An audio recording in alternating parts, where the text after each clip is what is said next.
হাদিসের শিক্ষা নিয়ে আগামীর বিশ্বটা গর্ব মোরা, যেটা কোরআন হাদিসের শিক্ষা নিয়ে আগামীর বিশ্বটা গর্ব মোরা।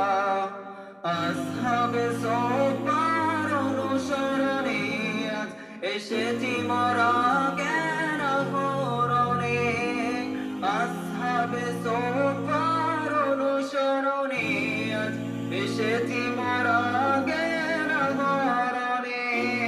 নমুনায় সাহাবার পথি ধরে, নমুনায় সাহাবার পথি ধরে পথ হারাদের দিব পথে।